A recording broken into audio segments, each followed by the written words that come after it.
Fala pessoal, bem-vindos a mais um Memberscast. Eu tô aqui com o Léo Matos, um grande estrategista do mercado digital, especialista em perpétuos e assim, tá por trás de uma das maiores estruturas do mercado digital de hoje. Na verdade, a top 1 da Hotmart no dia de hoje. Olha que insano isso daqui. A gente tá falando de mais de 150 milhões de reais que são geridos através de toda essa estrutura de um grande infoproduto, que ele é um dos grandes estrategistas por trás disso. Então, muito obrigado por participar do Memberscast. Seja muito bem-vindo. E assim, a gente já pode começar isso daqui com uma pergunta bem direta ao ponto. Queria que tu falasse um pouquinho de o que tu vê que são as estratégias mais famosas que estão sendo utilizadas hoje, o que tá mais dando certo hoje no mercado de 2023 e iniciando 2024.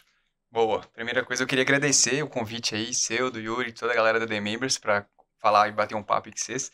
Não só na parte do mercado digital, né? Na parte de desenvolvimento pessoal também, da trajetória como um todo.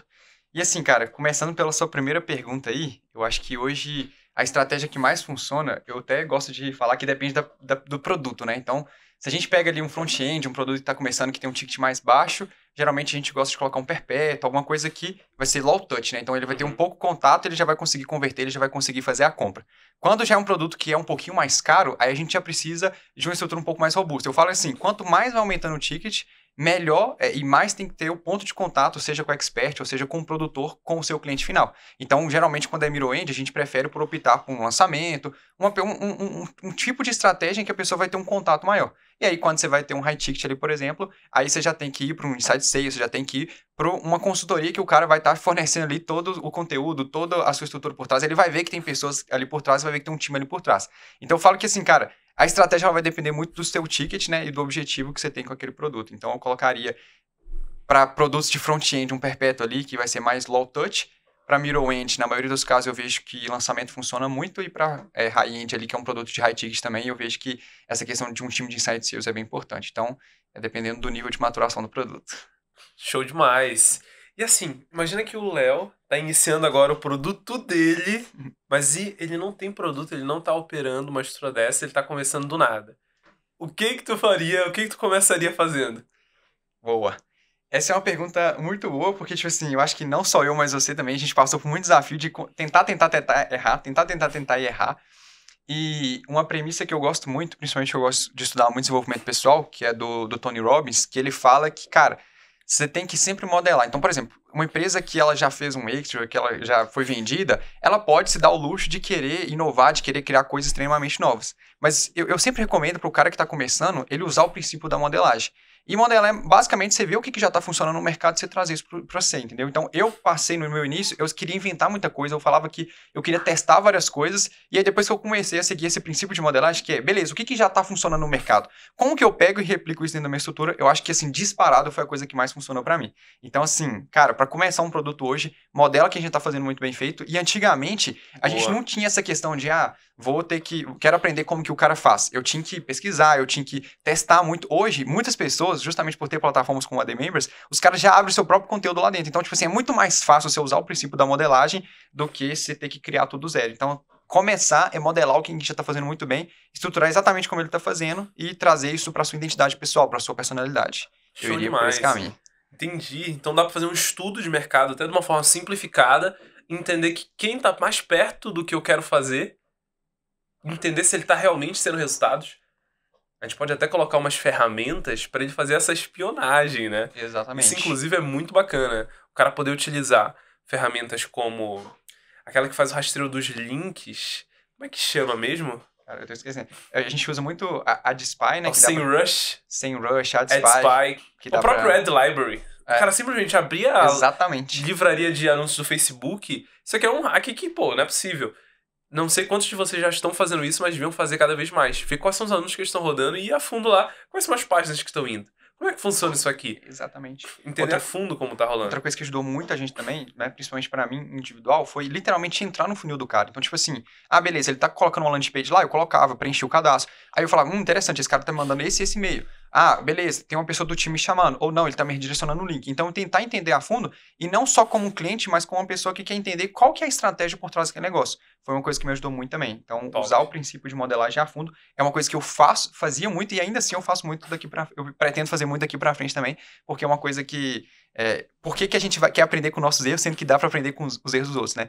E se você for ver, é uma premissa bem parecida com livro. Porque livro, o cara errou, tipo assim, aí ele errou durante a vida inteira, ele foi lá, colocou tudo isso no livro, e por 30, 40 reais você tem a opção de comprar o livro e deixar de cometer todos os erros que ele cometeu. Então eu gosto de fazer essa comparação, que o princípio da modelagem é bem parecida com o livro.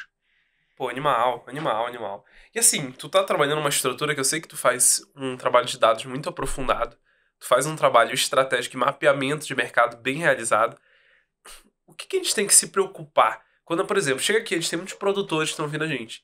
E a maioria desses produtores não tem nenhum BI bem montado, não tem uma estrutura de dados, ele não analisa diariamente esses dados. Às vezes acontece dele ver ali que aconteceu tal coisa, ele sabe agora uma visão mês que está acontecendo.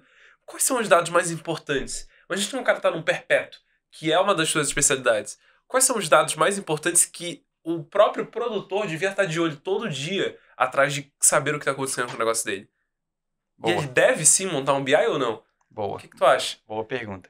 Cara, a gente, não só nas estruturas que eu trabalho, mas até como... Você vai ver que muita coisa que eu levo pra minha vida profissional, eu levo pra minha vida pessoal também, até porque elas estão juntas, interligadas, e a gente sempre tem a premissa de a gente deve fazer o básico bem feito. Então, tipo assim, tá, se você quer vender, qual que é o básico bem feito para você fazer a venda? Justamente a taxa de conversão ali do checkout da sua página de vendas. E aí, depois disso, você vai migrando para outras taxas que são, entre aspas, assim, secundárias. Então, por exemplo, a gente tem um perpétuo lá que tem um ticket um pouco menor. Então, a gente vai focar na landing page, a gente foca na taxa de checkout barra vendas. Beleza. Depois disso, a gente começa a olhar para CTR, a gente começa a olhar para outras métricas. Aí a gente vai subindo. Vocês vão ver que, tipo assim, eu nunca vou falar para um produto específico, eu sempre vou falar para um produto com base no ticket dele. Sim. Então, beleza. Aí você chegou lá no time de Insight Sales, o que você vai focar? Você vai tentar focar o máximo possível em taxa de agendamento, taxa de no-show e taxa de vendas, que é como que eu faço para o meu vendedor ele vender mais para um menor número de leads, entendeu? Então, a gente sempre parte do pressuposto que eu vou focar nas métricas que me tragam um maior retorno no curto espaço de tempo. E depois eu vou ampliando para outras métricas. Então, o BI, ele acaba sendo uma coisa secundária, porque, por exemplo, a taxa de conversão, você não precisa de ter um dash lá para te falar que você vai ter a cada 10 leads você converte um. Você sabe ali meramente que a sua taxa de conversão é de 10%. Mas aí, quando você vai criando uma estrutura mais robusta, você vai tendo mais produtos, você tem que filtrar por mais datas, aí sim que vem essa necessidade do BI, entendeu? Então eu falo que a necessidade do BI, ela vem de análise de negócio, a análise de negócio vem de você focar no que importa primeiro e depois você vai expandindo para outras métricas que a gente chama de métricas secundárias. Então, a primeira coisa é definir quais são as métricas primárias que de fato interferem, né, no seu lucro lá na ponta, como o custo por aquisição, conversão de vendas, e depois a gente vai expandindo aí para as métricas que são mais secundárias, que é CPM, CTR, essas métricas aí de tráfego como um todo. Show demais. Hoje em dia, nos produtos que tu roda no Perpétuo, em todas as estruturas que tu já rodou, o que faz um produto no Perpétuo conseguir realmente ser um CAC positivo, sabe? Conseguir ser lucrativo, um primeiro produto lucrativo. O que são as características que tornam isso possível? Como que alguém pode replicar isso hoje? Boa.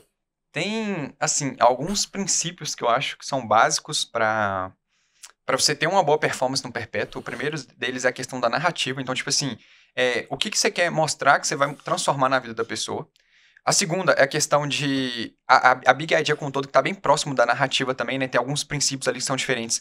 Mas do tipo assim, cara, como que eu vou não só mostrar o que meu produto é, mas a transformação que ele causa? Hoje tem muita gente que tá preocupada em vender produto, que meu produto tem 10 aulas, ele vai ter tantos conteúdos, mas você não entende que intrinsecamente o cara não quer saber sobre o seu produto, ele quer saber sobre a transformação. Então eu diria que com uma boa narrativa, você focar na transformação que o seu produto vai causar e não só no produto em si, nas features que ele tem, é muito importante. E a terceira parte é fazer com que esse produto ele chegue a mais pessoas. Então, quando você faz com que o seu produto chegue a mais pessoas e que você consegue mostrar a transformação do seu produto, acho que isso é uma coisa que é super game changer num produto que vai performar bem. É isso, show demais. Então, basicamente, a gente tem um bom tráfego, uma boa copy e uma estrutura que opere isso. Exato.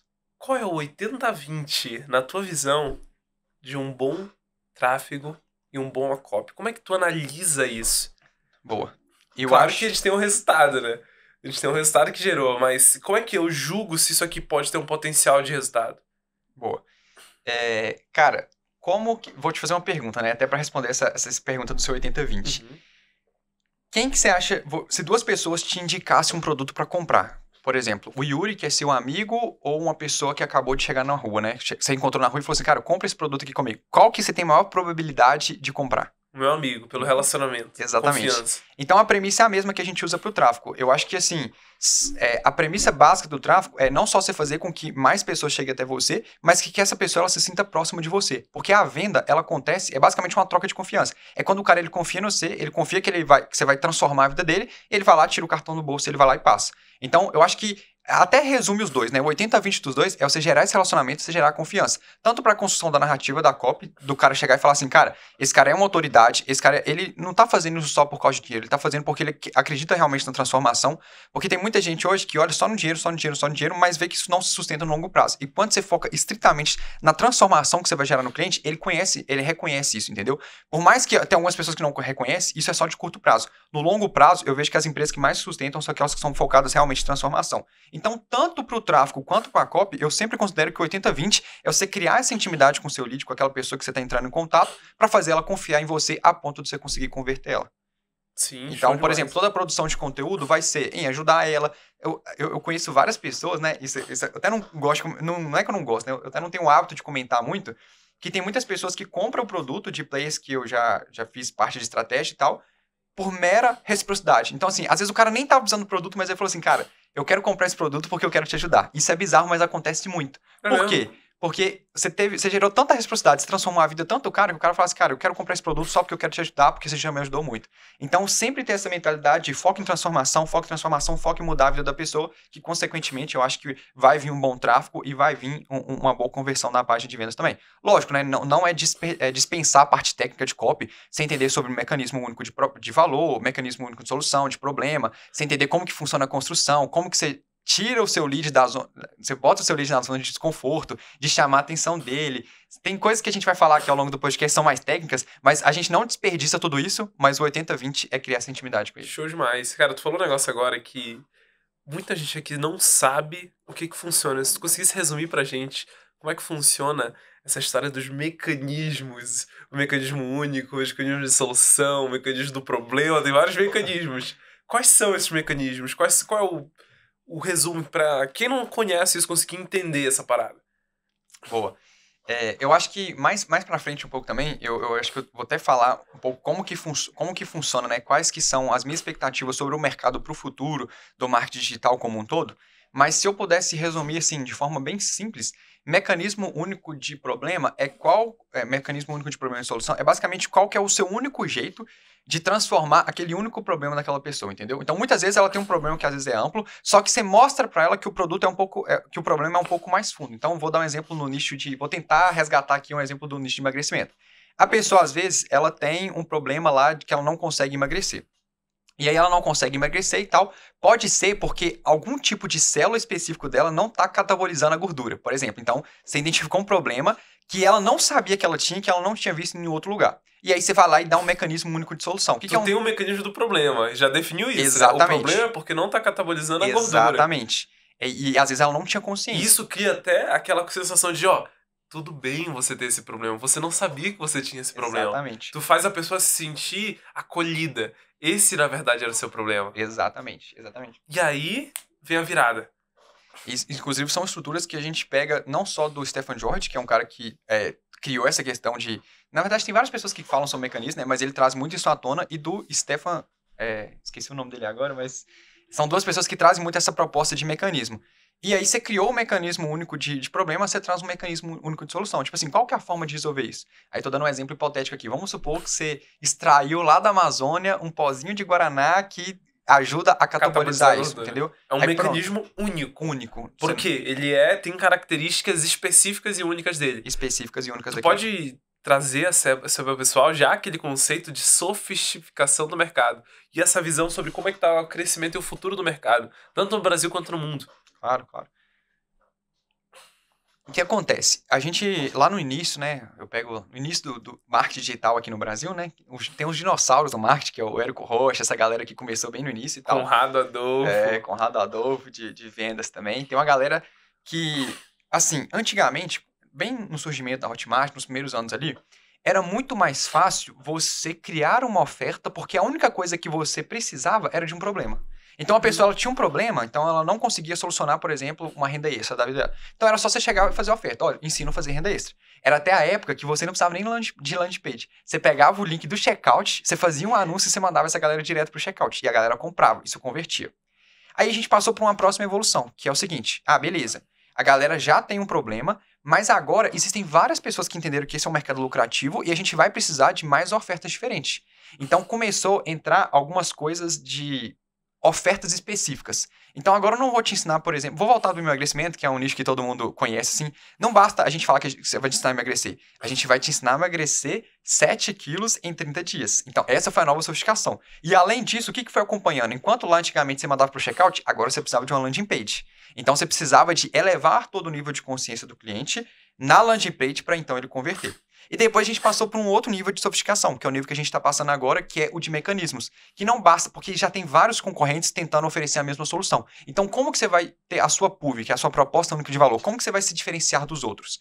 E aí que entra esse cenário que a gente está agora. E aí você deve estar me perguntando, né? Qual que é os próximos anos daqui para frente? O que vem daqui para frente? O que o mercado lá de fora já está fazendo? E é esse movimento que a gente está percebendo. Que, cara, não basta mais só um mecanismo único, porque até mecanismo único a galera já está começando a pegar. Aí você entra nessa questão de gerar uma identificação. Então você tem que fazer não só que você tenha uma proposta única de valor, mas que a pessoa ela se identifique com sua marca, se identifique com seu propósito, se identifique com seu movimento, e aí ela torna a identidade dela, a identidade do seu produto também, da sua transformação. Então você para de criar só ofertas e você passa a criar movimentos também, esse senso de comunidade. Então eu acho que esse é o cenário que a gente está migrando aí e que vai permanecer aí por alguns anos ainda no mercado digital. Então tentar sempre migrar para essa questão de gerar movimento, pertencimento, comunidade, essas coisas, eu acho que é um cenário bem promissor daqui para frente. Show demais. As ofertas geram mais vendas, né? Exatamente. Tem um conceito no marketing tradicional, que chama critérios de avaliação.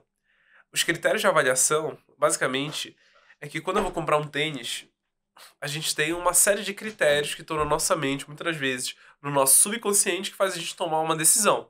Então, o primeiro deles é tamanho. Se não tiver no meu tamanho, não adianta ser o mais fera de todos, porque não faz sentido. Então, o primeiro critério de avaliação, tamanho. Segundo, cor. Eu não vou comprar um tênis rosa neon, ali um negócio todo diferente. Eu quero um tênis que seja do meu padrão que eu acredito. Segundo critério de avaliação. Terceiro, marca. Aí eu já começo a ver, não, pô, eu não quero da Puma, eu quero da Nike. Não, eu não quero da Nike, eu quero da XYZ. Questão de marca. E aí vai. Aí vai os outros critérios de avaliação. Aí qualidade do produto, performance, branding, outros fatores que mexem nesse critério de avaliação. Isso é muito louco. Tem uma história de um... Não sei se você já ouviu falar da história do bacon. A história do bacon é muito massa. Porque a gente... É do bacon no café da manhã? No café da manhã. Boa. Isso é muito legal. Porque o que acontece? Pra quem não conhece essa história, tinha uma empresa, ela era líder de market share no mercado de derivados do porco. Um desses produtos era o bacon. Qual era o grande problema? O mercado era pequeno. Mesmo eles sendo os maiores no mercado, o mercado não era tão grande.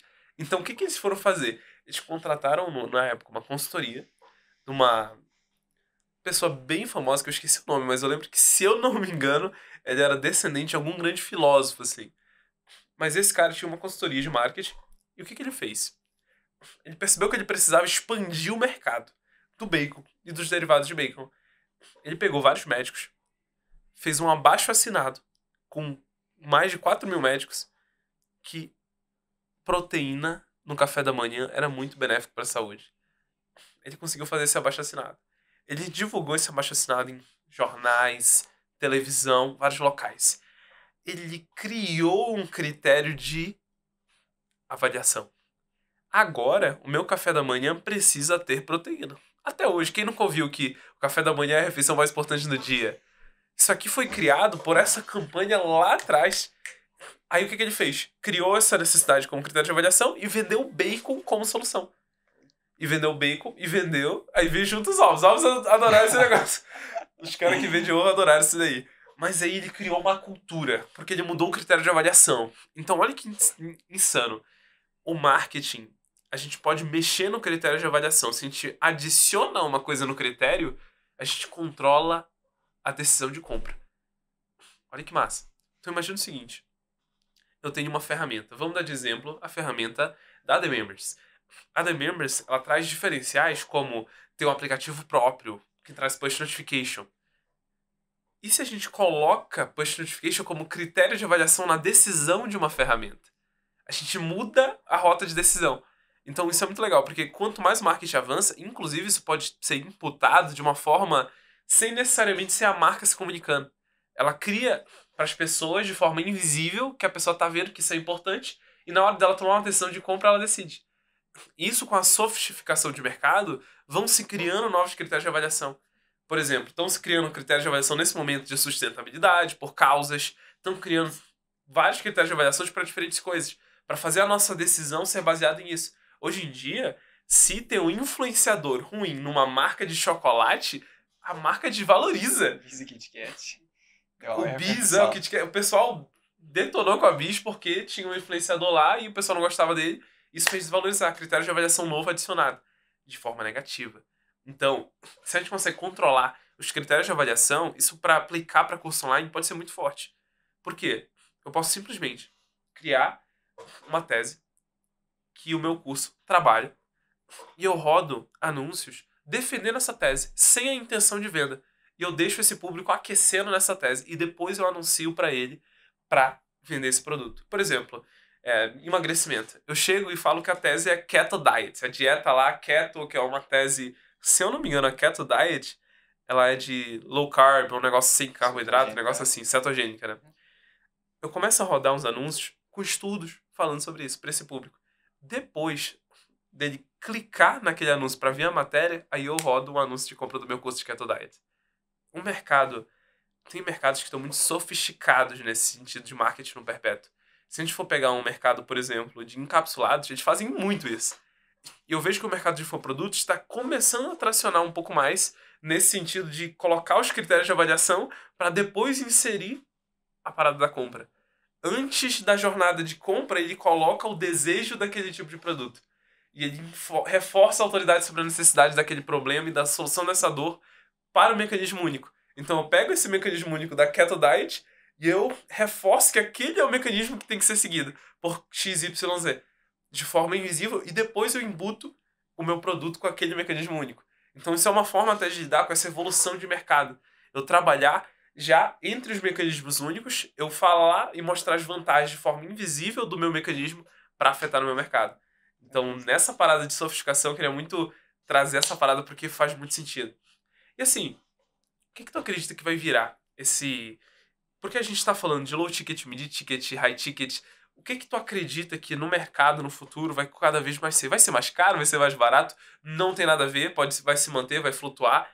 Porque assim, a gente tem percebido que o high ticket agora está em alta. O low ticket deu uma baixada, está sendo cada vez mais difícil fazer um perpétuo low ticket e operar bem. É raro ver isso de players que estão nascendo. O high ticket tem essa possibilidade, que o cara consegue gastar uma nota em tráfego e criar aquele fluxo com downsells para conseguir vender para esse público. O que tu avalia? Porque assim, os custos de anúncios estão subindo, tá cada vez ficando mais difícil. Como é que lida com isso? Boa. Realmente, né, que nem você falou, o custo por lead em si está aumentando, o custo por marketing em si está aumentando, justamente porque a cada dia que passa tem novos e novos entrantes dentro do mercado. E por um tempo, isso era uma coisa que até me deixava um pouco ansioso. Eu falava assim, cara, vai chegar um momento que eu não vou conseguir anunciar mais, vai ficar cada vez mais difícil, e a gente tem uma tendência a ser pessimista em relação a esse mercado. Só que o que eu percebi é que cada vez mais que, por exemplo, a gente tem um custo por tráfego, a gente cria também alternativas para a gente aumentar a nossa receita. Como, por exemplo, o que eu vejo que é o mais importante daqui para frente é a importância da esteira de um produto.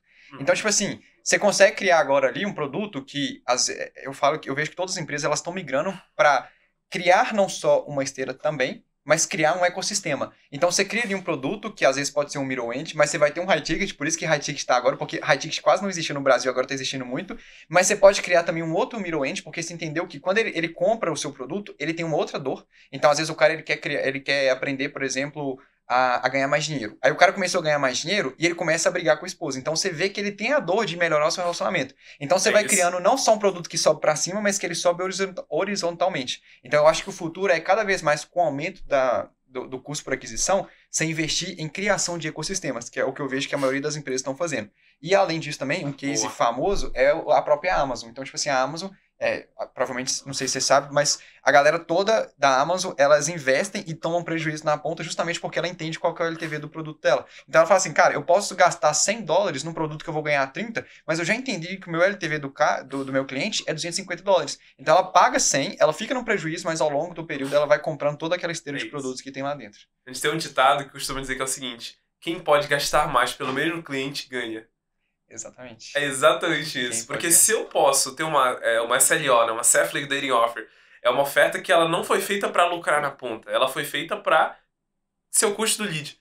Então se eu posso, por exemplo, vamos dar de novo o exemplo da The Members. Eu boto um curso aqui, R$300 meu curso, eu pago R$500 para trazer esse cara, eu tenho R$200 de custo desse lead. Se eu tenho um LTV tão bom que vai fazer ele contratar outras coisas, faz sentido. O negócio começa a rodar. E eu posso gastar muito mais para adquirir o mesmo cliente. Isso aqui eu faço ganho. Então, se eu tenho um LTV, se eu tenho uma esteira de produtos, um ecossistema de produtos, que inclusive é uma dificuldade muito grande do nosso público, é como que eu monto isso? Porque tem a questão do foco. Dividir foco para múltiplos produtos é difícil, realmente dá mais trabalho. Tem a questão de o que eu faço, o que faz mais sentido fazer. E uma coisa legal, a gente pode falar um pouco dos tipos de upsells que eu já vi, que são muito comuns e que a gente tem mapeado nos nossos programas. A gente tem o conceito do próximo problema, que é realmente perceber que, cara, eu emagreci, mas agora eu quero... Vamos lá, o que eu quero depois que eu emagreci? Quais são as dores? Pô, eu quero evoluir mais. Você quer ter uma consultoria de imagem, porque você emagreceu, mas suas roupas não cabem mais em você. Eu quero me vestir bem, eu quero me relacionar, agora eu quero ser atleta. Eu quero comprar suplemento, preciso comprar mais suplementos para manter. Porque o mais difícil não é chegar lá, é manter lá, tá. Então tem uma série de coisas. Para relacionamento, mesma coisa, dá para criar próximos problemas. A pessoa cria um negócio, ela começa a faturar, vende muito. Problema de gestão. Começou a vender, beleza, resolveu gestão. Aí agora, ela tem um problema de financeiro, ela precisa ter dados mais aprofundados. Beleza, ela resolveu os dados. Sempre tem uma sequência. Agora é o branding, tá. Os problemas em sequência. Então, um tipo de upsell, próximo problema. Entende qual que é. Se ele deu certo nessa transformação, qual é o próximo problema? E saber linkar a copy nisso também. Do tipo, cara, muitas vezes eu vejo que no mercado a galera tenta vender upsell da seguinte forma. Olha, vai ter aqui um produto de emagrecimento e o upsell vai ser até algumas vezes até algum produto correlacionado. Mas você não consegue mostrar para a pessoa como que o primeiro produto vai gerar o problema que você vai resolver no segundo. Eles fazem o upsell, mas eles não conseguem linkar um com o outro. E por isso que muitas vezes a taxa de upsell fica baixa. E o legal é que tu cria uma lógica. Tu cria uma lógica dizendo, ó, eu tenho tanta certeza que tu vai ter esse resultado que eu já tô te ajudando nesse próximo passo. Exatamente. Porque isso aqui já tá certo. Isso aqui já tá certo. O próximo passo é esse. Mas, ó, tem um outro tipo de upsell que eu gosto muito e pra mim é um dos mais eficazes. Aceleração de resultados. A aceleração de resultados é o seguinte. Comprou um produto aqui de R$2.000 para montar o teu infoproduto, por exemplo. E aqui, mas a gente tem a mentoria de 25 mil que vai te dar um acompanhamento 1 a 1 semanalmente para te levar até o teu resultado. Ele acelera a chegada ao objetivo. Isso aqui é um dos mais eficazes. Isso aqui tem uma taxa de conversão muito boa, porque ele já comprou aquela transformação. Exatamente. E ver ter uma aceleração para a transformação tem uma eficácia muito grande. Então tende a ter uma taxa de conversão alta. Um outro tipo legal também é a intensificação de resultados, que é um pouco diferente. É quando o cara já atinge um certo nível e ele quer ir pro próximo nível. A gente chama esse tipo de upsell de próximo nível. Que é quando o cara chegou lá no resultado e ele tem que fazer coisas diferentes agora. Eu já bati o meu resultado, já vendo 10 milhões por ano. Qual é o próximo passo? Qual é o próximo nível? Aí tu pode encaixar produtos como Masterminds, pode encaixar produtos como consultorias individuais ou mentorias específicas para levar o cara para uma ascensão diferente, um grupo de pessoas que já chegaram ao nível tal. Isso é animal. É um tipo de upsell que dá para fazer que é muito eficaz. Então esses 3 tipos já dão umas coisas que dá pro cara trabalhar e desenvolver bem. Exatamente. Pode falar. Pode falar, né? A gente até brinca, né, que a gente usa os termos para pessoas que às vezes estão começando no mercado digital que são leigas. É tipo assim, é semelhante, não é exatamente a mesma premissa, mas é semelhante, que é o seguinte. Vende 3 produtos, que é o você faz, a gente faz e eu faço por você. Então, tipo assim, cara, produto de ticket baixo, você faz, é self-made lá, você vai ter que olhar, você vai ter que fazer as aulas direitinho. Produto de médio valor ali, middle end e tal, um produto de ticket médio um pouco maior, É tipo assim, cara, eu vou te ensinar como faz, eu vou te mostrar o caminho. E um high ticket é tipo, cara, eu tô aqui com um estrategista, então eu tô aqui com um consultor que eu vou te ensinar exatamente qual que é o passo a passo e eu vou estar fazendo, tipo, vou estar quase que fazendo por você. Então, quanto mais esse contato que você tem com o produtor, mais vai ser essa questão do upsell que dá pra você colocar como um produto na esteira aí. É bem essa premissa que você falou mesmo, de intensificação e de, qual que é o outro mesmo que você falou? Intensificação e Próximo nível, na verdade, foi aceleração, aceleração e próximo nível. intensificação, que é o próximo Isso, nível. isso. E o próximo problema, clássico, próximo problema. Esse aqui é top demais. E assim, no mercado digital, a gente tem uma leva de pessoas, é um mercado que cresce. Todo mês existem novos tipos de produtos. Eu até costumo dividir que existem dois tipos de mercado. Um mercado que é pelo controle da demanda, ou seja, tem uma demanda definida e as pessoas lutam pelo controle dessa demanda. Existe uma market share definida e eles estão lutando para quem é maior nesse mercado. E existem mercados que é do crescimento da demanda, que cada vez mais cresce a demanda. Inclusive, eu recomendo muito que você vá para mercados crescentes. Isso tende a ser um mercado próspero, que está tendo muito potencial. O mercado de infoprodutos, pela alta lucratividade, baixa barreira de entrada, cresce muito. E ele desenvolve cada vez mais. Então tem muitas pessoas entrando e isso vai acabando tendo uma seleção natural de quem é bom e quem não é bom. E uma parada muito louca é que é uma linha muito tênue entre quem tem resultado e quem não tem. E às vezes são pequenas ações e poucas coisas que faz alguém ter resultado e outras pessoas que não têm resultado.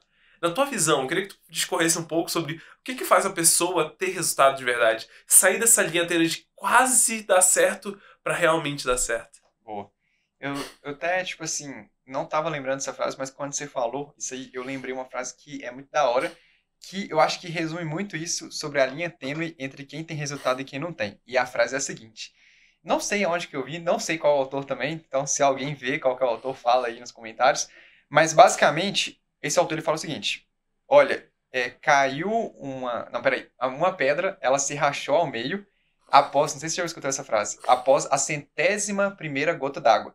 Mas eu tenho certeza que não foi por causa da 100ª primeira, e sim por causa de todas as 100 que vieram antes.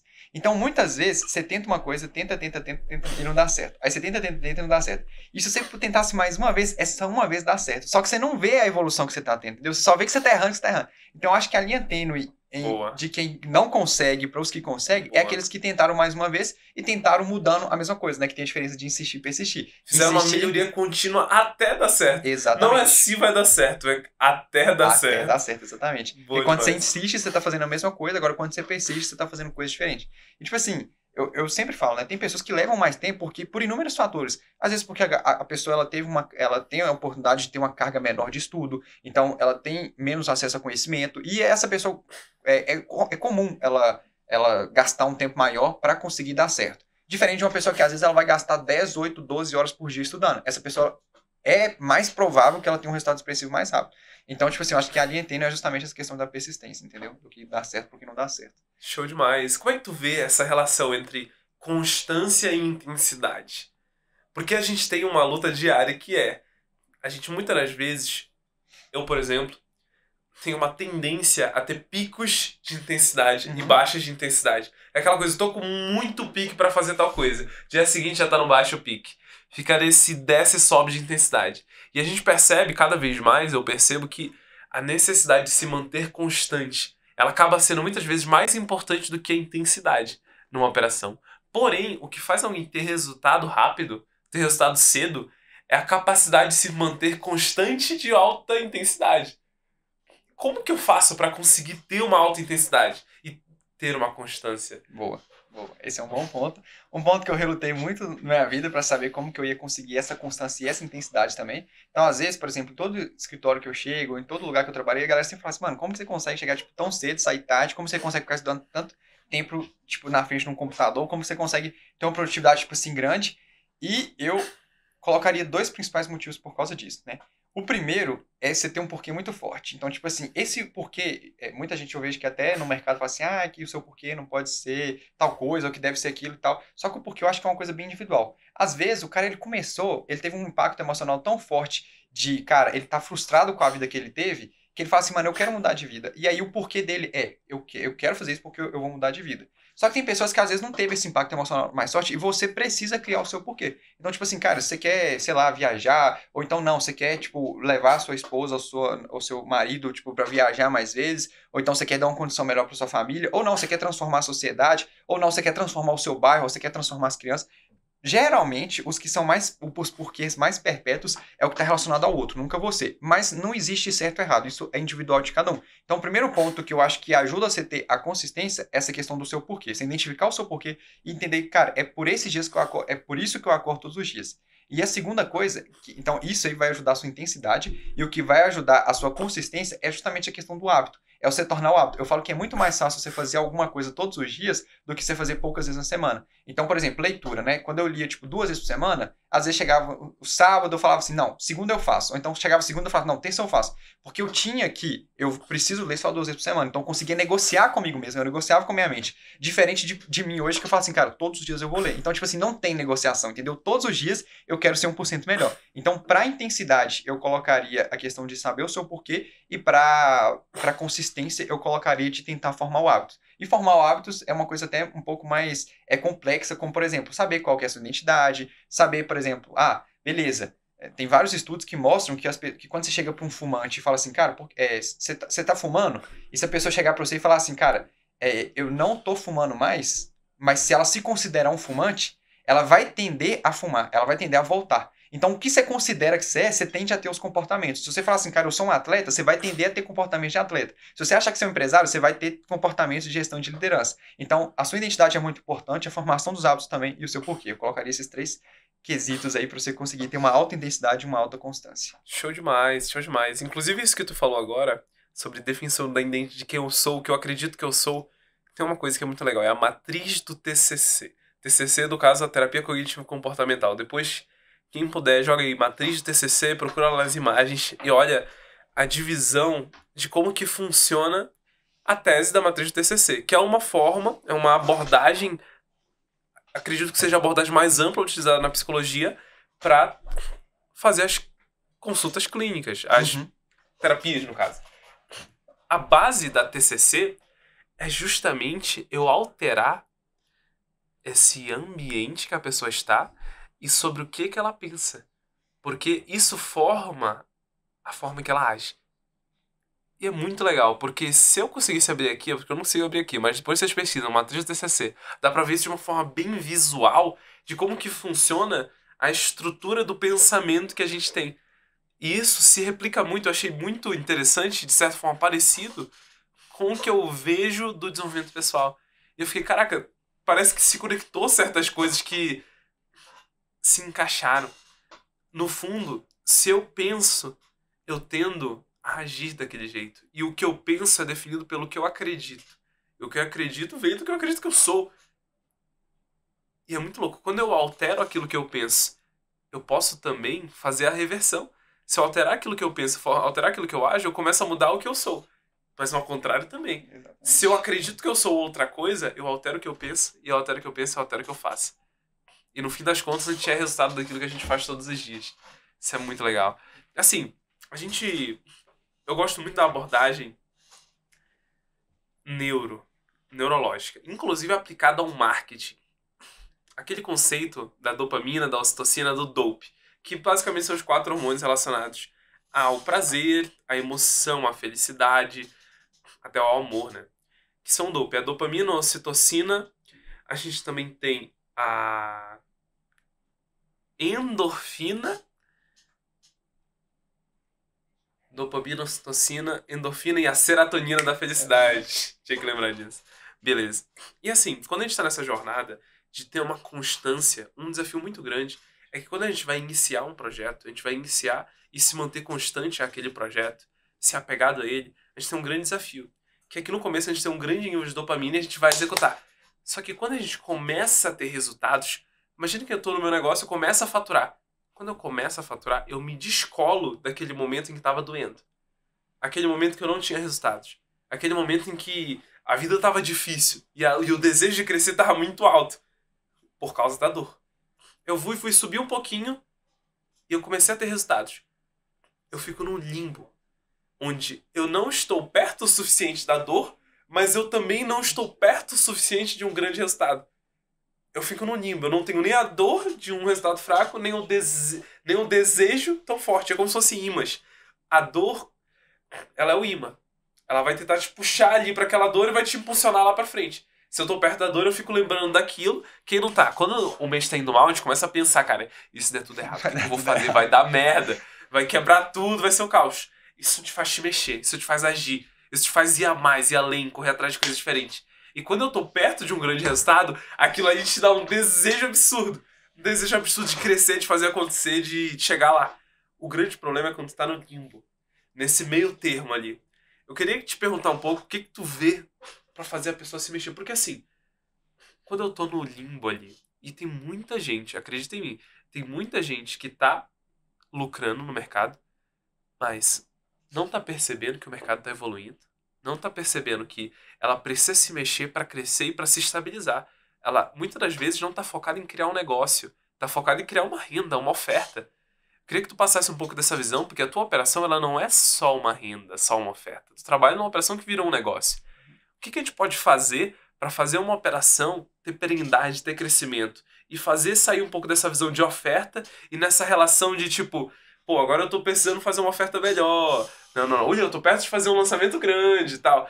E criar um negócio que cresce constantemente. Quais são as características que fazem isso ser possível? Boa. Vou responder essa pergunta sua, e antes de responder essa pergunta sua, vou só complementar aquela parada que você falou de TCC, né? TCC, mano, é uma parada que eu estudo muito, que eu gosto também, que é a teoria cognitivo-comportamental, e aquele ciclo o comportamento, ele vai gerar um pensamento pensamento gera uma emoção, a emoção gera uma crença. Então, vamos supor que uma pessoa chegou pra você e falou assim, mano, você é feio. Aí, beleza, foi o comportamento. Qual que é o seu pensamento? Você pode ter dois pensamentos. Ou isso tem a ver com o Léo, e, tipo, ele que tá com esse pensamento negativo dele, ou então você vai levar pro lado pessoal. Você fala assim, o Léo não gosta de mim. E aí, cada um desse pensamento vai gerar uma emoção. Se você pensar que eu não gosto de você, você vai ficar triste. Se você pensar que, tipo assim, cara, isso diz mais sobre mim do que sobre você, você vai ficar indiferente. E aí, se você ficar indiferente, você vai ter a crença de que, tá, é tipo, só mais uma pessoa querendo me agredir não vai conseguir. Agora, se você ficar triste, as pessoas não gostam de mim. E isso molda uma crença em você. Então, você vai ficar com a crença de que, beleza, as pessoas não gostam de você.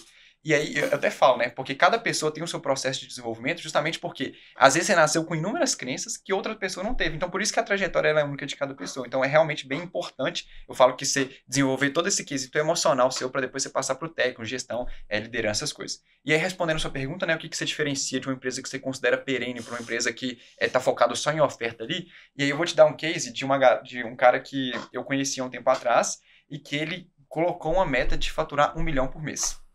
E aí ele bateu 100 mil, aí depois ele bateu 200 mil, 300 mil, 400 mil, e aí ele foi lá e bateu 1 milhão de reais por mês. E aí quando bateu 1 milhão de reais no mês, todo mundo fala assim, pô, vamos ficar feliz, tal, que vamos estourar um champanhe, ele entrou em estado de depressão. Nossa. E aí você fala assim, pô, mano, por que o cara, tipo, ele conseguiu bater o objetivo dele e ele, sei lá, ficou em estado depressivo?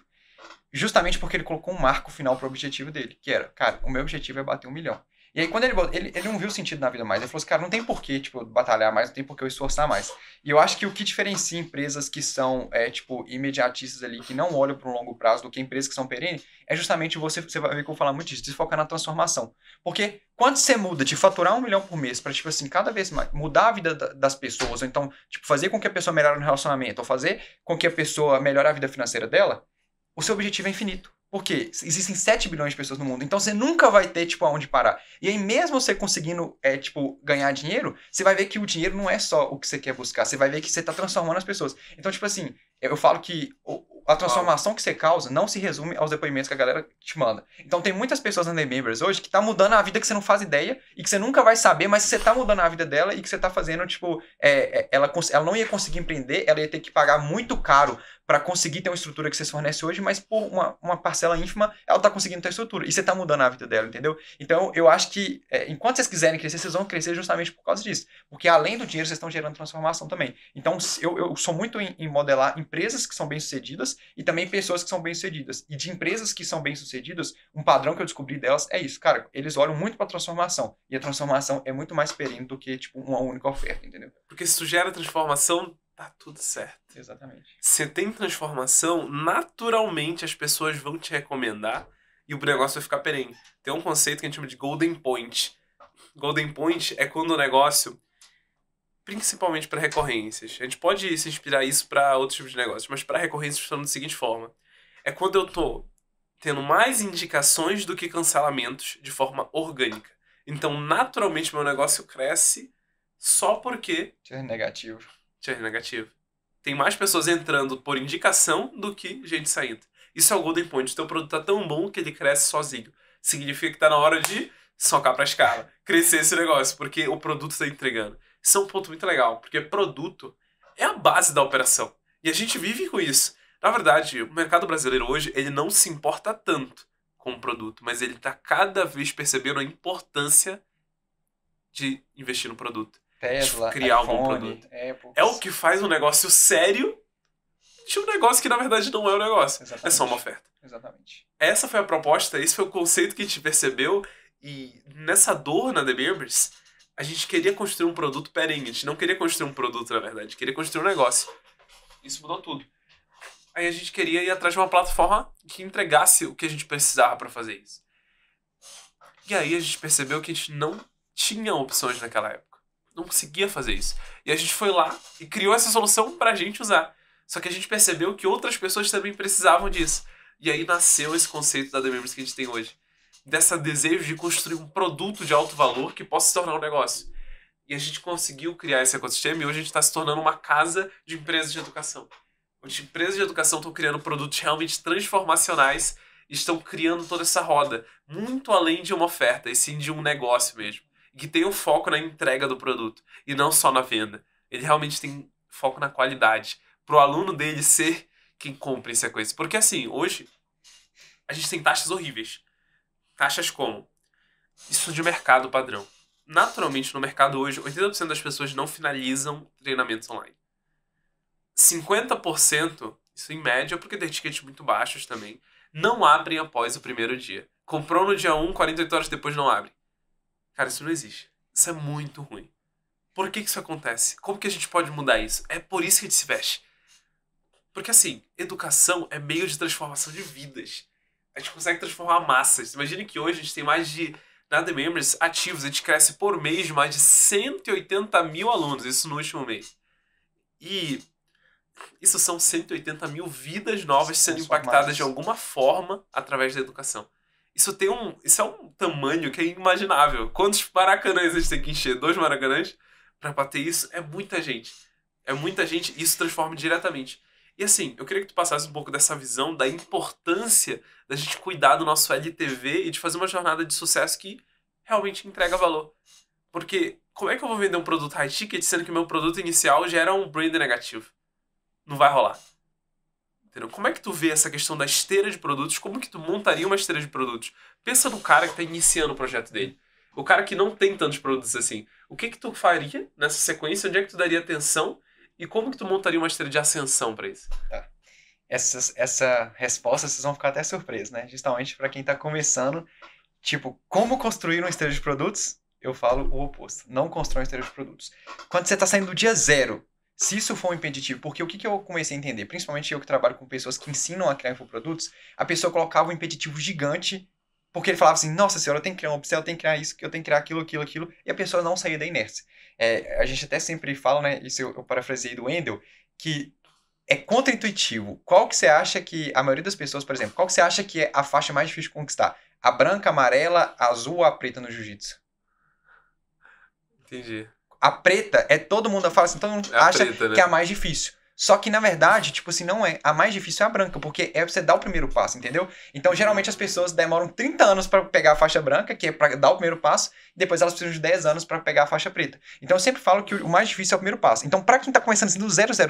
aquela escada que o primeiro passo é alto pra caramba. E o segundo é menorzinho. Então, o primeiro passo é sempre o mais difícil pra quem tá começando no mercado digital. É você fazer a primeira venda. Eu tenho vários relatos das pessoas que falam assim, cara, eu coloquei 1 milhão na conta, não foi tão emocionante que nem eu fazer a primeira venda. Porque a primeira venda, você tá fudido 1 ano sem conseguir, incerteza, com medo. Porque quando você vai bater 1 milhão, você já sabe que você tá vendendo ali dia após dia e que uma hora ele vai chegar. Agora, quando você tá pra fazer a primeira venda, aí dá aquele sentimento de incerteza. Então eu sempre falo que assim, cara, pode pensar, já pense em estrutura, em toda a esteira de produto, mas não se prenda a construir uma esteira de produto para começar. Não use isso como impeditivo. Não inicie com uma esteira, inicie com um produto. Exatamente, inicie com um produto. Crie um produto, aí beleza. Aí a gente pode falar da esteira. Da esteira. E aí você deve estar falando assim, né? E como que eu faço para, por exemplo, fazer com que essa galera tenha um LTV maior, tenha uma perenidade maior do nosso produto? E aí tem alguns desafios e algumas qualidades justamente do mercado de infoproduto, né? O objetivo do infoproduto, né, principalmente da área de educação, é fazer com que ele aprenda e saia de lá. Só que é que nem eu falei, quando ele sai de lá, ele vai ter uma nova dor. E aí, quando ele tem essa nova dor, você tem que educar ele sobre quais os próximos desafios que ele vai ter para sempre crescer. Por quê? Todo ser humano, eu acho que ele nasceu para evoluir. Então, o ser humano, ele sempre vai ter que evoluir. Então, se você for olhar, o objetivo dele é resolver um problema, mas ele vai ter outro problema, depois ele vai ter outro problema, depois ele vai ter outro problema. Porque a pessoa, ela sempre está evoluindo. Então, eu acho que é pensar na esteira como um todo, de possíveis problemas, mas começar criando apenas um e, além de tudo, você cuidar muito bem dessas pessoas. Então, você tentar gerar esse senso de pertencimento, tentar gerar esse senso de comunidade. Ontem mesmo teve um cara que ele estava me perguntando, né, como que a gente faz para aumentar a retenção da galera. Então, a gente tenta gerar senso de pertencimento, tenta gerar interconexões entre as pessoas, fazer com que elas consigam gerar valor e fazer conteúdos mútuos entre as outras. Então, tem várias medidas que dá para a gente fazer especificamente para eles aumentarem o LTV, especificamente em educação. Mas o LTV não se resume a um produto, se resume a toda a esteira ou, igual eu falei, um ecossistema também. Então, o ecossistema, a comunidade, esse movimento que nasce. Exatamente. Uma característica muito forte é que aumenta muito. Acho que um dos principais fatores para tu ter uma plataforma, por exemplo, dentro da The Members, que tem muita eficácia, é tu ter um líder. E muitas das vezes o líder não é necessariamente o expert. Olha que louco. Exatamente. Tu pode ter um líder de comunidade. Um líder que movimenta os comentários, que movimenta a rede social dentro da The Members, que movimenta o grupo do WhatsApp, que movimenta as coisas. Faz a galera interagir entre si, cria conexões, cria coisas que aumentam muito o movimento, a comunidade ali de pessoas. Outra coisa importante, gamificação. Você conhece alguma plataforma... Você conhece alguma plataforma que tem gamificação, por exemplo? Aí, ó, The Members ajuda muito, mas brincadeiras à parte, né? Toda a questão de você premiar as pessoas que às vezes são mais engajadas, de incentivar essa galera, que são features que você já tem na plataforma, né? Fazendo um merchan aqui, mas tudo isso corrobora para ter uma LTV um pouco maior, entendeu? Isso muda o game da pessoa. Tu ter uma gamificação é completamente diferente. E a gente não fala de gamificação, ela é muito além. Porque assim, é muito importante, e eu sei que vocês fazem isso, que é dividir as pessoas em níveis. E eu premio a virada. O cara faturou 100 mil, opa, tá aqui a premiação. Na The Members, isso aqui vai ser uma surpresa animal que a gente vai soltar, mas a gente vai ter premiações para número de alunos. Então quem bate 1.000 alunos vai ter uma premiação, quem bate 10.000 alunos vai ter outra premiação. Porque assim, tu tem noção do tamanho que é ter 1.000 alunos? É muita gente. Isso por metro quadrado dá quanto? Os metros quadrados, 1.000 metros quadrados, se for botar uma pessoa por metro. É muita gente. Isso é um impacto muito grande na sociedade. E a gente quer premiar, reconhecer isso, porque é um feito realmente. E a gente tem tantas pessoas que fazem isso, e elas precisam desse reconhecimento. E isso cria uma recompensa, uma comunidade. Isso cria um efeito positivo. Tu gera o case de sucesso e tu metrifica o case de sucesso. Uhum. Coisa que é muito pouco feita. Tu metrificar os cases de sucesso. E eu queria saber um pouco mais de quais estratégias vocês utilizam para metrificar e para gerar os cases de sucesso. Como é que funciona isso? Show. Hoje a gente tem a premissa básica de que o cara, quando ele entra dentro da nossa plataforma, o que a gente quer que ele faça, né? Principalmente os produtos que são de criação de infoprodutos. A gente quer que ele fature. Então, eu acho que assim, se você quer, é sempre criar métricas relacionadas à transformação que você vende, porque você está vendendo aquilo, você tem que entregar. Então, a maioria dos produtos que eu trabalho hoje, que é também de renda extra, que é como que a pessoa pode alavancar a sua vida financeira sem necessariamente ter que largar o seu emprego, é o faturamento. Então, esse é o parâmetro que a gente usa para mensurar o sucesso. Então, a gente quer, tipo assim, a gente não quer que o cara ele entre lá e ele fique só batendo todas as conversões de aulas. Isso é importante sim, porque isso é um meio para ele conseguir o resultado dele, que é o faturamento. Mas a gente usa como critério mesmo para case o quanto que essa galera está faturando. Então tem vários cases de gente que entra lá no produto que depois fatura tipo 100 mil, 200 mil, 300 mil, e essa galera chega até a gente. Algumas, lógico, a gente manda um e-mail para pegar depoimento, mas muitas dessas elas chegam até a gente e elas mesmas relatam. Tipo, cara, comecei, tava com incerteza e tal, a gente tá faturando 5 milhões, 6 milhões com os nossos lançamentos. Então, eu acho que primeiro, né, você entender lá na promessa o que você prometeu e de fato mensurar isso. Então, tem muita gente que promete as coisas e beleza, a venda acontece, para ele a venda acontece só depois que o cara entra e depois ele esquece, entendeu? Mas eu acho que o importante é você prometer e você acompanhar todo esse resultado dele. Então, especificamente nos produtos que eu toco hoje, a gente olha o faturamento, mas eu acho que está muito relacionado à promessa e à oferta E de vocês serviço. premiam? Como que funciona? A gente tem a questão das premiações, tem as plaquinhas, que são os clássicos, né? Senso de pertencimento e toda aquela Vocês questão. fazem reconhecimento em público para as pessoas? Reconhecimento, a gente leva a galera no palco, a gente Uau. faz toda essa questão de, tá vendo? Existem cases que são possíveis e vocês que estão entrando agora é possível isso também. E fora que isso é até uma transferência de autoridade. Então, pô, um cara que faturou, sei lá, 100 mil reais dentro de um programa, né, de um play assim, ele vai colocar isso quando ele vai fazer uma call, ele vai colocar o quadrinho lá atrás que ele faturou 1 milhão, 100 mil, tantos mil reais. Então, é um puta case de sucesso, é isso. Show demais. Cara, se fosse recomendar um livro, um único livro que pode realmente transformar a vida de uma pessoa que tá ouvindo a gente, qual livro tu recomendaria?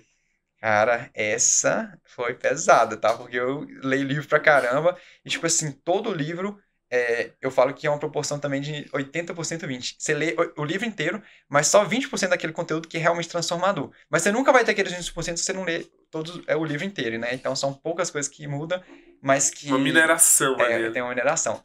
Cara, se eu fosse recomendar um livro só, né? Principalmente porque eu sou bem devoto de desenvolvimento pessoal, seria o livro Sem Limites. Uau! do Poder Sem Limites? Poder Sem Limites, isso. Falei errado. Tony Robbins. Do Tony Robbins. Mas se eu fosse, tipo assim, pedir e falar assim, gente, todo mundo tem que ler pelo menos uma trilogia de livros, seria do Tony Robbins. Ele tem Desperte Seu Gigante Interior, O Poder Sem Limites, né? Eu esqueci o nome, esse. Poder Sem Limites. E tem um lá que chama Dinheiro. Master the Game, né? Que é Unshakable. eu não sei como que eles traduziram aqui pro Brasil Verdade. e tal, mas toda a trilogia do Tony Robbins, eu acho que foi assim, cara, o que foi uma coisa bem game changer pra mim na minha trajetória, que eu tive que, em primeiro lugar, moldar. Antigamente eu estudava muito só coisas técnicas ou então tipo de gestão e liderança, e eu vi que não era isso que eu precisava. E eu vi que as pessoas de sucesso, elas seguiam essa jornada. Primeiro, ele desenvolvia competências emocionais, depois desenvolvia competências técnicas e depois desenvolvia competências de gestão e liderança. Então tem muita gente que às vezes quer focar em marketing, mas o cara tem várias crenças limitantes lá que vai fazer com que ele não consiga performar bem. E aí ele acha que a culpa é do curso, só que na verdade é ele com ele mesmo. Então isso ajudou muito a construir um alicerce emocional para mim, entendeu? De ter resiliência, de aprender a ter gratidão, de aprender sobre hierarquia de valores, várias coisas que sem elas eu não conseguiria desenvolver a minha parte técnica de gestão. Então, Show demais. Show demais. Todos os livros do Tony Robbins aí. Adorei. Tem esse livro incrível. Dá pra marcar um papo só sobre isso daqui. Só sobre as histórias. Tem aquela história do cara que... o cara que ficou paralisado no começo do livro. É incrível essa história do Poder Sem Limites. Nossa, eu gosto demais do Poder Sem Limites. E agora eu tô no Desperte Seu Gigante Interior. Muito bom. Tá muito bacana mesmo. Que show esse livro. Gostei mesmo da recomendação. E assim, se tu pudesse deixar uma mensagem pro mundo, qual seria a mensagem de hoje do Léo? Boa. Se eu pudesse deixar uma mensagem para as pessoas, seria: o seu nível de sucesso é proporcional ao seu nível de consciência. O que eu quero dizer com isso? Que tem várias coisas que você sabe, tem coisas que você não sabe e tem coisas que você nem sabe que você não sabe. Então, tipo assim, quanto mais você desenvolve a consciência a respeito de um assunto, maior vai ser a tendência a você ser bem-sucedido nele. Então, por exemplo, se você está frustrado no seu relacionamento, é porque às vezes você não teve referências e experiência suficiente de que existem relacionamentos bons. Então, você precisa aprender a se comunicar, você precisa aprender a ter empatia, você precisa desenvolver consciência a respeito de relacionamento para você ser bem-sucedido nele. A mesma coisa é para finanças, a mesma coisa é para gestão. Então, se eu pudesse resumir tudo, né, em um aprendizado seria: o seu nível de sucesso é o seu nível de consciência. É isso. Show demais, show demais. Eu queria agradecer muito a participação, foi show demais. Agradeço demais pelo convite. Tem vários insights que a gente pegou aqui, tanto de desenvolvimento pessoal, como de parte técnica, como sobre produto e tudo mais. Então, Tamo junto demais. Muito obrigado pelo convite e vamos marcar outros aí também. Depois quero ver vocês lá em São Paulo e espero que essa galera continue produzindo muito infoproduto, porque eu realmente acredito que educação é o que mais transforma no país e você está sendo um meio, né? Uma porta de entrada e um meio para essa galera, tipo, promover a educação no país. Então, A gente quer potencializar a educação. exatamente. Potencializar a educação, porque a educação é transformadora. Eu não conheço um mecanismo mais poderoso de ascensão social, de crescimento de classes, de retirar pessoas da pobreza, do que os mecanismos Com educacionais. certeza. E a gente está querendo cada vez mais tornar isso possível, que pessoas em todos os locais do mundo consigam se tornar um centro educacional. Coisa que antes era centralizada em locais específicos, hoje está se pulverizando em toda a sociedade. A educação está cada vez mais acessível, aumentando a qualidade em certos aspectos, e cada vez mais a gente pode aprender da fonte, aprender com pessoas que realmente fazem aquilo acontecer, de uma forma cada vez mais enxuta e prática. E é isso que a gente quer ajudar a construir na sociedade. Então, pessoal, queria agradecer muito quem ficou até aqui. Se você gostou desse podcast, comenta aqui qual foi o maior aprendizado. Siga aqui no Spotify ou no YouTube se você estiver assistindo, e vamos que vamos pra cima. Bora crescer!